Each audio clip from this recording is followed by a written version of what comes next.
was an ugly start. Crap. Let's take this out here. All right, guys.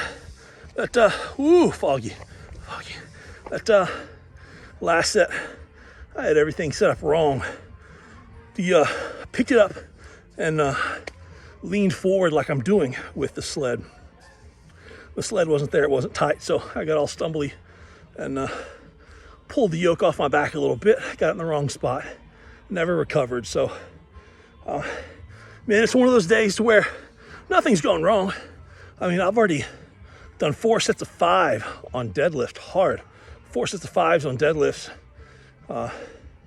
I did some Dimmel deadlifts, 3 sets of 5 on Dimmel deadlifts, and then 2 sets of 10 on high pulls. And then I'm out here doing yoke. I don't feel great. I think I've got something on the right side of my body. I don't know if I've just sat somewhere incorrectly wrong, but I've got some odd pain on my sit bone and the right hamstring, the right hip flexor, and I got some intestinal distress going on. I'm cramping internally, randomly everywhere. So while it's cold out here, I mean, it's 40 something degrees. It's cold out here. My body's cold, but I'm also at the point of overly hot as well. It's really strange because when you're cramping inside really, really bad and hard, you create all this internal temperature. So cold in spots, hot in others. I'm trying to do this. So I just added another 20 kilo plate aside, which makes it 160, 260, 270, 300 kilos, 660. I haven't picked up 660 on this in, I really have no idea when. So, I may not go anywhere with it, but I really wanted to pick this up today. It was kind of on my bucket list for the day. So I'm going to pick this up and just do something as safe as possible and see where it goes. So let's get moving, or standing or whatever.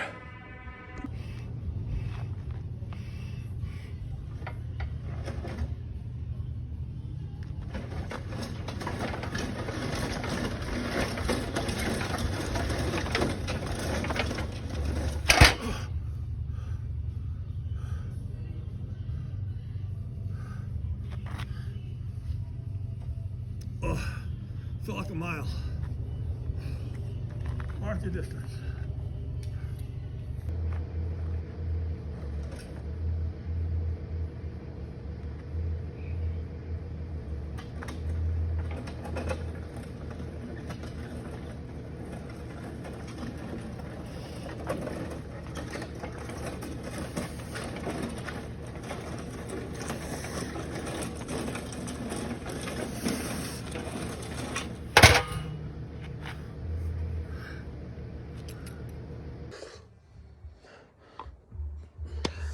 All right, teaching moments from that yoke.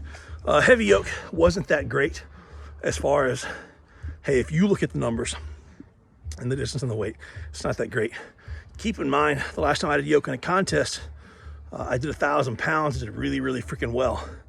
And leading up to that contest, a couple weeks out, the heaviest that I was able to use on that particular yoke was 770, 350 kilograms. And it ate my lunch, much worse than that. So there's something about that yoke that's just, it's a demon. It's a demon. I'm not the only one. It's happened to my training partner as well, training on that yoke and then getting to a contest and flying. So the big thing to pick up on this is the slow motion at the end, the slower walks. You can pick out everything that is wrong with my body's natural walk and gait by doing the yoke in slow motion. That is the benefit of doing stuff slow. When I used to teach martial arts, we would put on a really slow song, a really slow long song, and I would have them perform a kata or creative kata, create something or whatever. And you've got to move the entire song, and you have to move to the music, slow motion, and you pick up so many things with your balance, the direction your feet are turning, where you're looking, where your shoulders square, turned, how you're twisting your knuckles when you punch. everything because you're doing it in slow motion. You pick up all of those mistakes. So when I'm doing the yoke here in slow motion, you can see all of my mistakes from my body. You can see that my hips aren't working properly. You can see that I'm waddling like a penguin instead of walking forward.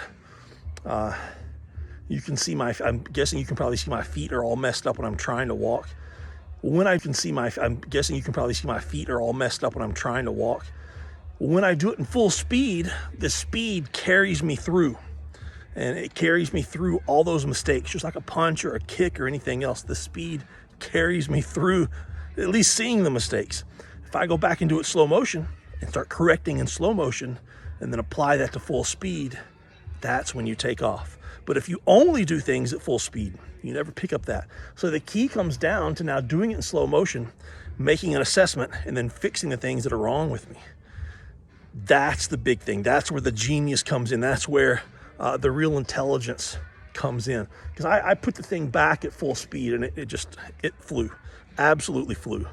But you know what I picked up today? You know, my lower back it has been worked. I don't mean my lower back muscles, I mean my spine has been worked, but my glutes are on fire. My hamstrings have been worked, quads, abductors, calves, back, and side front, as well as my feet and toes have all been worked. Rear delts and lats feel like they've been worked. That gives me an idea that, hey, I did something on this yoke training. I did something to build. I didn't just walk outside and do yoke and say, that was good, that was bad, we'll come back in a few weeks. I did stuff that will build to make me better for the next time I do yoke. I hope you pick up on that because that's really important. And then now that I realized where my mistakes are, between now and the next 3 to 4 weeks, 5 weeks when I come back and do yoke, I've got opportunity after opportunity every single day to do things to bring up everything that's wrong with me right now so that the next time I come back and do yoke, it's even better. That's the difference between training and testing, guys. So anyway, I got the yoke put back. Gonna put some plates back in the gym and get in the gym. And as tired as I am right now, and it's after 8 o'clock at night, I got a max log. So let's see what we can do.